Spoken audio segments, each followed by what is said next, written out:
प्रश्न ये है कि दर्शन क्या है। सबसे famous question, does God exist? क्या भगवान है? मेरा विश्वास करो कि मैं जो कह रहा हूं वो सही है। ये दार्शनिक तरीका नहीं है।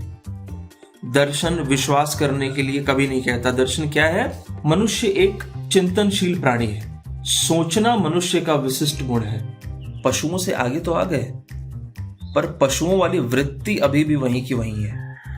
Prefrontal cortex is the gift of evolution. उसका प्रयोग करें। आपने सवाल पूछा, आपने जिज्ञासा की, आप दार्शनिक हो गए। परेशानी का हल ढूंढने के लिए जो दर्शन आया उसका नाम है भारतीय दर्शन, तत्व दर्शन।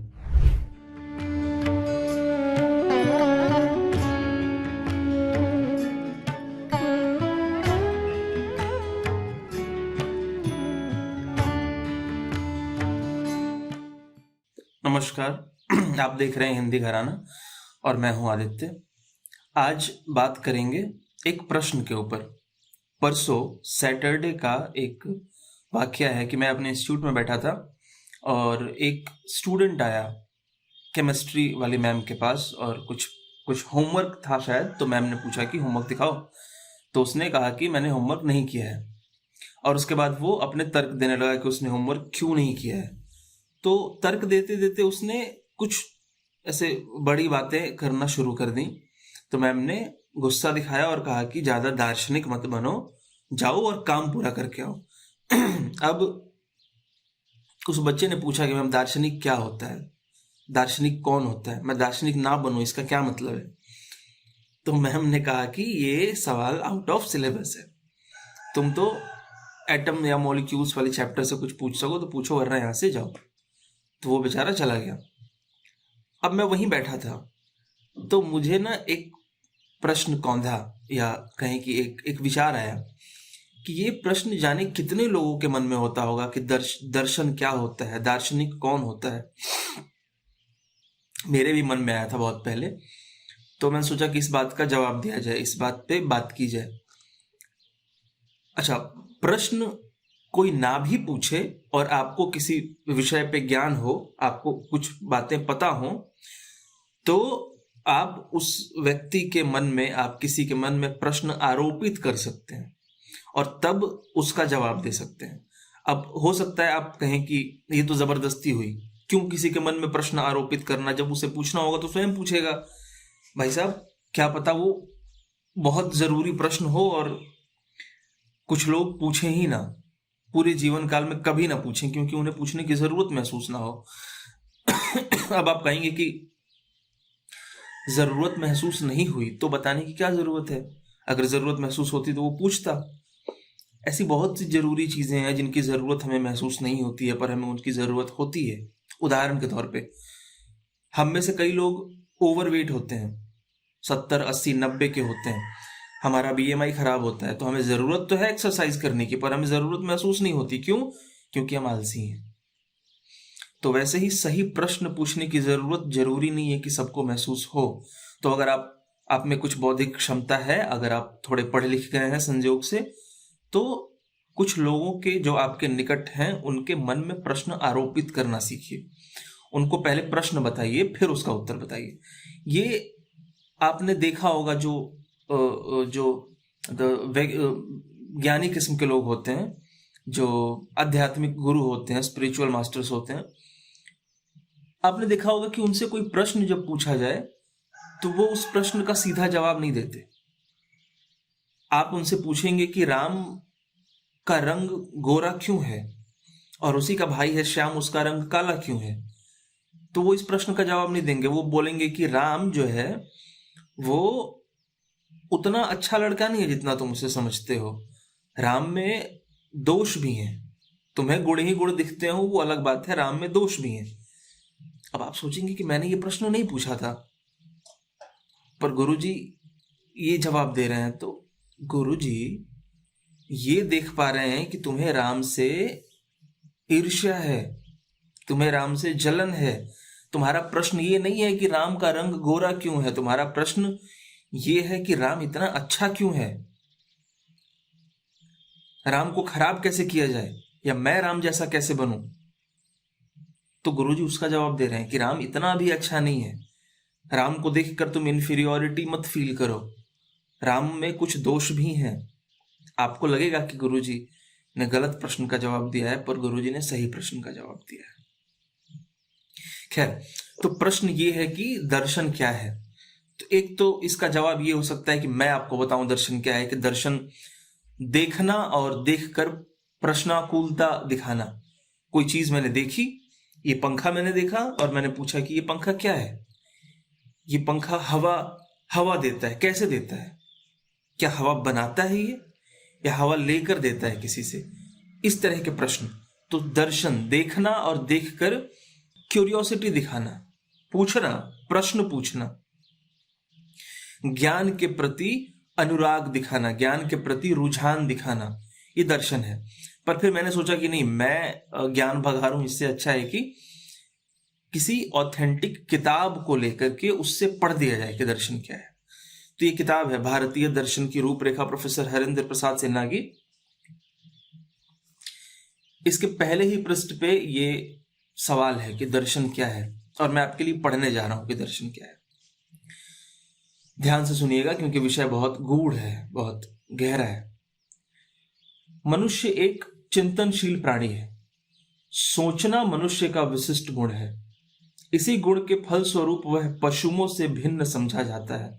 अरस्तु ने मनुष्य को विवेकशील प्राणी कहकर उसके स्वरूप को प्रकाशित किया है।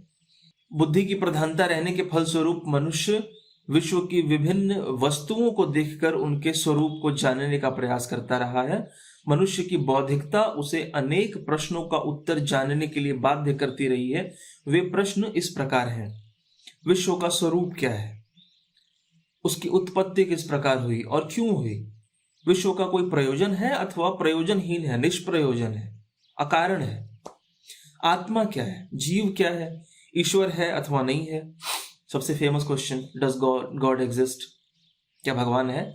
ईश्वर का स्वरूप क्या है? ईश्वर के अस्तित्व का क्या प्रमाण है? अगर भगवान है तो प्रूफ दीजिए।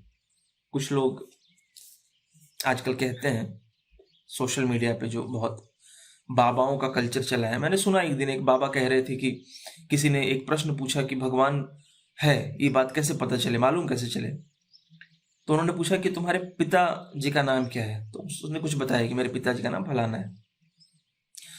तो वो आगे कहते हैं कि क्या सबूत है कि वही तुम्हारे पिता है? तो वो बेचारा लड़का किसी गांव से आया था, उसके पास बहुत तर्क बुद्धि नहीं थी, तो उसने कहा कि जी सबूत तो कोई नहीं है, पर मैं उनको अपना पिता मानता हूं। तो फिर गुरुजी कहते हैं कि, गुरुजी नहीं, बाबा, गुरुजी कहना, गुरुजी शब्द का अपमान हो। बाबा कहते हैं कि जब तुम्हें अपने बाप का प्रूफ नहीं पता और तुमने उसको बाप मान लिया, तो भगवान का तो क्या ही प्रूफ मांगना, वो तो हर जगह है। अरे कैसा तर्क, कैसा कुतर्क है ये तर्क है? बाबा चलिए डीएनए टेस्ट करवा लेते हैं, अभी 1 आध घंटे का काम है, मेरे बाप का पता चल जाएगा, प्रूफ मिल जाएगा, मैं आपके सामने प्रूफ रख दूंगा कि हाँ ये रहा प्रूफ, ये मेरा बाप है। कुतर्क है, साफ साफ कुतर्क है, पर लोग मान लेते हैं।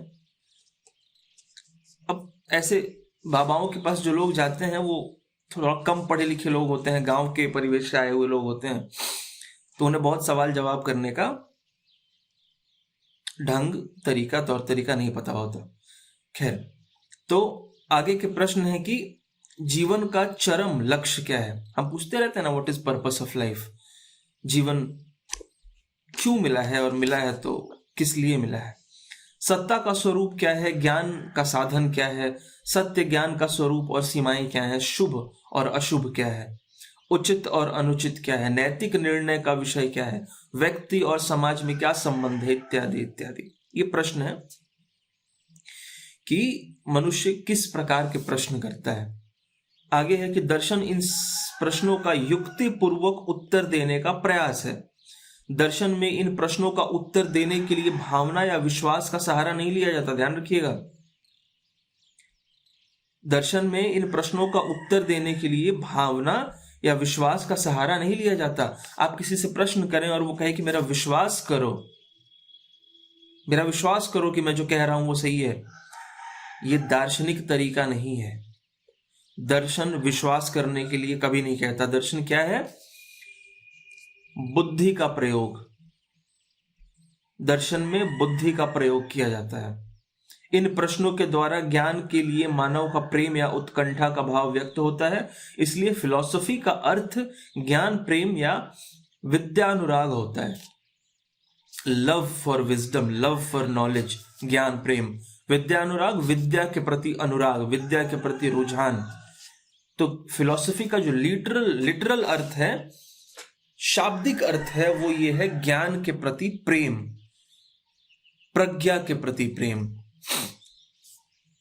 उपनिषद में हमारे ऋषियों ने लिखा है ना, प्रज्ञानम ब्रह्म, प्रज्ञा, बुद्धि ही ब्रह्म है, बुद्धि ही सत्य है। तो फिलॉसफी का जो रूट बेस है वो ज्ञान, वो है विद्या है, ज्ञान है ना। इन प्रश्नों को देखने से पता चलता है कि संपूर्ण विश्व दर्शन का विषय है। क्यों ना हो, है भी। दर्शन, अभी तक जितना भी मैंने पढ़ा उससे क्या पता चला कि दर्शन एक तो मनुष्य चिंतनशील प्राणी है, तभी बाकी जानवरों से अलग है। आजकल मेरे भी कुछ दोस्त हैं और आपके भी होंगे जो कहते हैं कि I can sense the atmosphere, I can sense what you are thinking. मुझे वाइब्स आ जाती हैं, मुझे खराब वाइब आ रही है या मुझे अच्छी वाइब आ रही है, या क्या वाइब है इस प्लेस की। ये सब बातें मैं सुनता हूँ, मुझे कभी कभी हंसी आती है कि जो विकासवाद का सिद्धांत है, जो थ्योरी ऑफ इवोल्यूशन है, अगर उस पर विश्वास करें तो हम मानते हैं कि हम जंगल से बहुत पहले बाहर आ गए थे और इवॉल्व हो गए थे, हमारा विकास हो गया और पशुओं से हम बहुत आगे आ गए। पशुओं से आगे तो आ गए, पर पशुओं वाली वृत्ति अभी भी वहीं की वहीं है, खूब भरी हुई है पशुओं वाली वृत्ति। हम सूंघ के, सेंस करके वाइब महसूस करते हैं, ठीक वैसे जैसे कोई सांप वाइब्रेशन महसूस करता है, ठीक वैसे ही जैसे कोई कुत्ता कुछ सेंस करता है, कुछ सूंघता है। अरे भैया, आप बहुत डेवलप्ड बीइंग हैं, आप बहुत इवॉल्व्ड क्रीचर, आप मोस्ट इवॉल्व्ड क्रीचर है इस प्लेनेट के। आप पशुओं जैसी बातें ना करें कि आप सेंस कर सकते हैं। क्या सेंस कर सकते हैं आप? अंधेरे में, शाम का वक्त हो और अंधेरे में एक रस्सी रखी हो, तो आप यही सेंस करेंगे ना कि सांप रखा है या सांप बैठा है। और कितना सच है ये सेंसिंग आपकी? तो सेंस मत किया करिए। तर्क, विवेक, बुद्धि, prefrontal cortex is the gift of evolution, उसका प्रयोग करें। बुद्धि लगाएं, प्रश्न पूछें, तर्क वितर्क करें, डिबेट करें और तब किसी कंक्लूजन पे आए। सेंस मत करें। सेंस करना जानवरों का काम है, उन्हीं को करने दीजिए, ठीक है? तो सेंस ना करें। तो इन प्रश्नों से पता चलता है कि संपूर्ण विश्व दर्शन का विषय है भी, क्योंकि आप जिस चीज के बारे में प्रश्न पूछ सकते हैं वो इस विश्व का हिस्सा है। तो आप पूरे विश्व के बारे में ही प्रश्न पूछ सकते हैं। ये विश्व क्या है, क्यों है, कहाँ से आया है, कहाँ जाएगा, कब खत्म होगा, होगा भी कि नहीं होगा, वगैरह वगैरह। इन प्रश्नों का उत्तर मानव अनादिकाल से देता आ रहा है और भविष्य में भी निरंतर देता रहेगा। इन प्रश्नों का उत्तर जानना मानवीय स्वभाव का अंग है। यही कारण है कि यह प्रश्न हमारे सामने नहीं उठता कि हम दार्शनिक बने या नहीं बने, क्योंकि दार्शनिक तो हम हैं ही। अब ये क्या बात है? हम दार्शनिक हैं, मैं, आप, हम सब दार्शनिक हैं, क्योंकि दर्शन के बगैर कोई जिंदा नहीं रह सकता। आप जीवित नहीं रह सकते दर्शन के बगैर। कैसे रहेंगे? दर्शन के बगैर जीवित रहने का मतलब है प्रश्न करना, पूछना, जानने की जिज्ञासा। तो अगर आपके पास जानने की जिज्ञासा शून्य है, आपकी क्यूरियोसिटी जीरो है, आप एक भी प्रश्न नहीं करते, तो आप जीवित हैं, इस पर भी सवाल है। प्रश्न चिन्ह लग जाता है आपके जीवन पे। आप मृत हो सकते हैं, आप कॉमा में हो सकते हैं, आप जीवित नहीं हो सकते अगर आप प्रश्नकुल नहीं हैं, अगर आपके पास जिज्ञासा नहीं है। आप कुछ तो जानेंगे ना भाई। कोई चीज अननोन आपके सामने आ गई तो आप पूछेंगे ना, ये क्या है, मैंने कभी देखा नहीं, मैंने कभी सुना नहीं है। हो गए आप दार्शनिक। आपने सवाल पूछा, आपने जिज्ञासा की, आप दार्शनिक हो गए। तो दार्शनिक हम सब हैं, दार्शनिक होना हमारा स्वभाव है। आगे इस सिलसिले में हक्सले का यह कथन उल्लेखनीय है कि हम सबों का विभाजन दार्शनिक और अदार्शनिक के रूप में नहीं, बल्कि कुशल और अकुशल दार्शनिक के रूप में ही संभव है।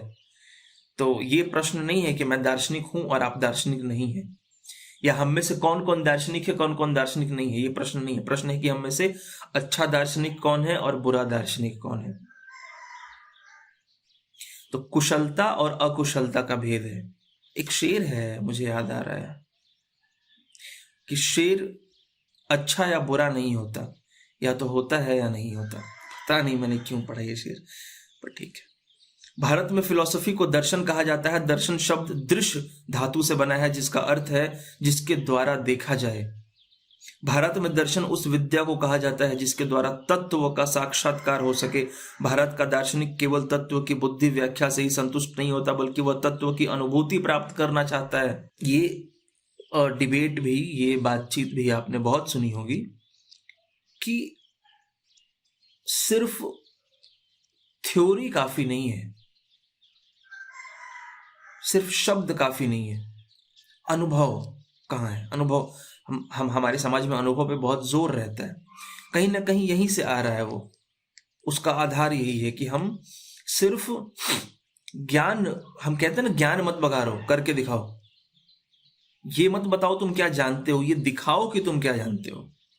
अनुभव बताओ, कोरे शब्द मत बताओ, है ना। तो मैं ब्रह्म को जानता हूं, तो मैं ज्यादा से ज्यादा स्कॉलर हो सकता हूं, मैं ज्यादा से ज्यादा प्रोफेसर हो सकता हूं, मैं ज्यादा से ज्यादा एक ज्ञानी हो सकता हूं, पर मैंने ब्रह्म को अनुभूत किया है, मैंने ब्रह्म को महसूस किया है। अब मैं ब्रह्म ज्ञानी हो सकता हूं, अब मैं बुद्ध हो सकता हूं। तो अनुभूति करना, एक्सपीरियंस करना हमारे भारतीय दर्शन में बहुत महत्व स्थान रखता है, बहुत ऊंचा स्थान रखता है। हम सिर्फ ज्ञान से संतुष्ट नहीं होते, हम अनुभव चाहते हैं, हम अनुभव मांगते हैं। तो बौद्धिक व्याख्या से संतुष्टि हमारे यहां नहीं होती है, अनुभूति प्राप्त करना चाहते हैं। भारतीय दर्शन में अनुभूतियां दो प्रकार की मानी जाती हैं। अब एक्सपीरियंस दो तरह के हो सकते हैं अनुभूति दो तरह की हो सकती है। कौन कौन सी? एक इंद्रिय यानी सेंसुअस, और एक अनेंद्रिय यानी क्या कहेंगे इसको, नॉन सेंसुअस। तो एक सेंसुअस और एक नॉन सेंसुअस, इंद्रिय और अनेंद्रिय, ये दो अनुभूतियां हैं। इन दोनों अनुभूतियों में अनेंद्रिय अनुभूति, जिसे आध्यात्मिक अनुभूति कहा जाता है, महत्वपूर्ण है। अनेंद्रिय अनुभूति मतलब क्या? Beyond senses. अभी मैंने सेंसेस की बात की, बियॉन्ड सेंसेस। त्वचा से छूना, नाक से सूंघना, कान से सुनना, जीभ से स्वाद चखना और आंखों से देखना, ये जो इंद्रियां हैं, इनसे जो अनुभव हुआ है वो पर्याप्त नहीं है, वो अपर्याप्त है, तो अपूर्ण है। तो जो अनुभव अनेंद्रिय है, मतलब बियॉन्ड सेंसेस। अब बियॉन्ड सेंसेस अनुभूति कैसे होती है, ये आज के चर्चा का विषय नहीं है, इस पे हम फिर कभी आएंगे। इंद्रियों के ऊपर माना गया है मन को, मन इंद्रियों के ऊपर स्थापित किया जाता है। जब कहा जाता है ना कि इंद्रियां, मन, बुद्धि, चित्त, अहंकार, आत्मा, तो इन सब का एक सीक्वेंस है। सबसे नीचे कौन आएगा, सबसे ऊपर कौन आएगा? सबसे ऊपर आत्मा है। वैसे ही जो मन है वो इंद्रियों का मास्टर है, इंद्रियों को कंट्रोल करता है, इंद्रियों को संचालित करता है। तो मन के भी कुछ अनुभव होते हैं, मन के ऊपर वाले जो स्तर हैं उनके भी कुछ अनुभव होते हैं। तो अनेंद्रिय, बियॉन्ड सेंसुअल जो एक्सपीरियंसेस हैं, वो हमेशा सेंसुअस से ज्यादा उच्च, ज्यादा महान, सर्वश्रेष्ठ माने जाते हैं। तो भारतीय विचारकों के मतानुसार तत्व का साक्षात्कार आध्यात्मिक अनुभूति से ही संभव है। भारतीय विचारकों के मतानुसार तत्व का साक्षात्कार, जो ब्रह्म का ज्ञान है, जो ब्रह्म की अनुभूति है, वो सेंसुअस एक्सपीरियंस नहीं कर सकते, सेंसेस के बियॉन्ड है। एक वीडियो है हमारा इस चैनल पे, अद्वैत वेदांत के ऊपर जिस पे बात हुई है, उसमें ब्रह्म की व्याख्या है कि ब्रह्म क्या है। तो उसमें ब्रह्म के बारे में कहा गया है कि ब्रह्म तर्क के परे है, ब्रह्म इंद्रियों के परे है, ब्रह्म भाषा के परे है। तो जब भाषा के परे है, इंद्रियों के परे है, तो फिर इंद्रियों से उसका अनुभव भी नहीं किया जा सकता। तो आध्यात्मिक अनुभूति बौद्धिक ज्ञान से हमेशा उच्च है। जो बियॉन्ड सेंसेस एक्सपीरियंस है वो सेंसुअल एक्सपीरियंसेस से हमेशा आगे की बात है, ऊंची बात है। बौद्धिक ज्ञान में ज्ञाता और ज्ञेय के बीच द्वैत वर्तमान रहता है, परंतु आध्यात्मिक ज्ञान में ज्ञाता और ज्ञेय का भेद नष्ट हो जाता है। चूंकि भारतीय दर्शन तत्व के साक्षात्कार में आस्था रखता है, इसलिए इसे तत्व दर्शन भी कहा जाता है। जो सेंसुअस एक्सपीरियंस है, इंद्रिय अनुभूति, उसमें उसको क्यों नीचे मानते हैं हम अनेंद्रिय अनुभूति से? उसका एक कारण ये है कि इंद्रिय अनुभूति में जो ज्ञाता है, जो नोअर है और जो नोन है, उसके बीच में फासला होता है। तो ये मग है और मैं इसका ज्ञाता हूं, तो मैं और ये अलग है ना। हमारे बीच अभी डिस्टेंस है, हमारे बीच अभी भेद है। ये मग है, मैं आदित्य हूं, मेरा नाम रूप अलग, इसका नाम रूप अलग। मैं इसको जानने वाला हूं, मैं इसको जानता हूं, पर ये मग किन तत्वों से बना है और मैं किन तत्वों से बना हूं। अगर मैं ये अनुभव कर लूं, अगर मैं ये महसूस कर लूं आंख बंद करके या बहुत दिमाग पे जोर डाल के, या जो भी आध्यात्मिक प्रक्रियाएं होती हैं उनको फॉलो करके, कि ये जो तत्व है मेरे और इस मग के बीच का, वो तो एक ही है। तत्व तो एक ही है। मैं और आम का फल अलग कैसे हो सकते हैं भाई? केमिकल कंपोजिशन तो सेम ही है ना। प्रोटीन उसमें भी है, प्रोटीन मुझ में भी है। ये मैं बहुत सरफेस लेवल की बात कर रहा हूं, ये ब्रह्म ज्ञान के स्तर की बात बिल्कुल नहीं है। तो मैं आम को जानता हूं, आम एक फल है और आम को आम बनाने में कुछ प्लांट ग्रोथ रेगुलेटर्स का काम है। पेड़ ने फोटोसिंथेसिस किया और कार्बन को फिक्स करके आम बना दिया। इससे थोड़े आगे की बात है कि आम का तत्व और मेरा तत्व एक है, और ब्रह्म ज्ञान इससे भी बहुत आगे की बात है। तो सिर्फ इंद्रिय अनुभव पर्याप्त नहीं है। अब तक शायद मैं आपको ये अगर समझा पाया हूं तो, कि अभी तक हमने ये जाना है कि इंद्रिय अनुभव अपर्याप्त है, नीचे की बात है, बहुत सतही बात है। भारतीय दर्शन की मुख्य विशेषता व्यवहारिकता है। भारत में जीवन की समस्याओं को, ये बहुत महत्वपूर्ण है, ये बात बहुत इंपॉर्टेंट है। कूल बनने के चक्कर में और कॉलोनियल माइंडसेट के प्रभाव में हमें वेस्ट की हर चीज अच्छी लगती है, क्योंकि हम ईस्ट को पढ़ना नहीं चाहते या पढ़ा नहीं है हमने। तो इसी तरह फिर वेस्टर्न फिलॉसफी भी हमें बहुत कूल लगती है कि अरे कोई कांट की बात कर रहा है, कोई ह्यूम की बात कर रहा है, कोई एरिस्टोटल सुकरात की बात कर रहा है, तो कितनी बड़ी बात है, कितना कूल है।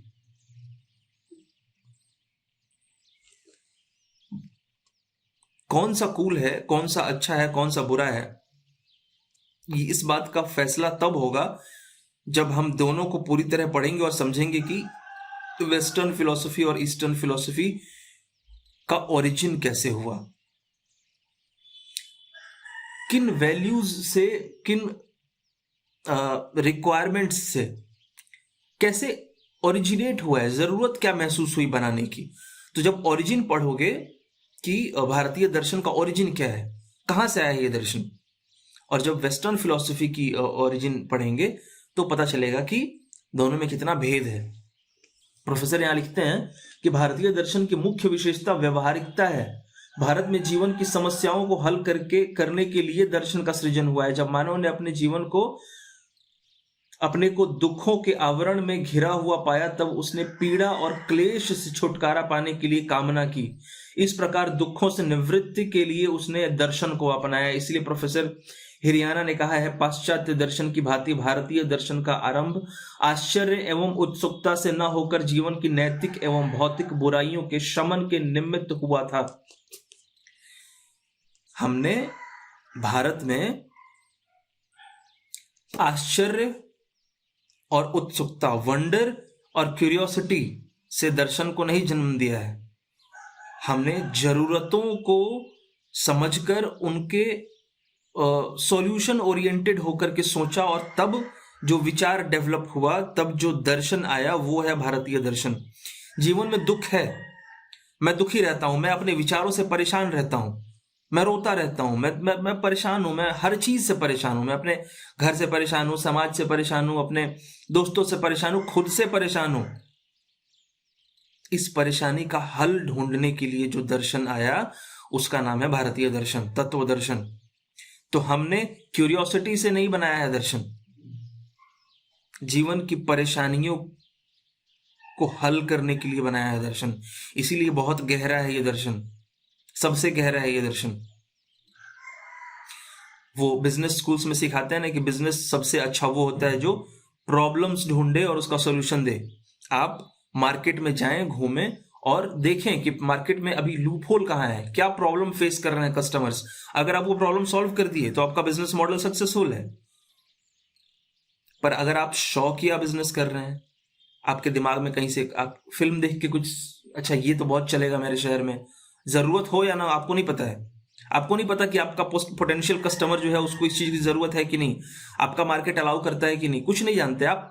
आपको बस लगा कि आपके पास पैसा है तो आपको ये आइडिया लगा देना चाहिए।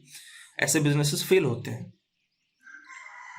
कौन सक्सेसफुल होते हैं? जो जरूरत ढूंढे, प्रॉब्लम्स ढूंढे और उसको सॉल्व करे, वो बिजनेस सबसे सक्सेसफुल बिजनेस होता है।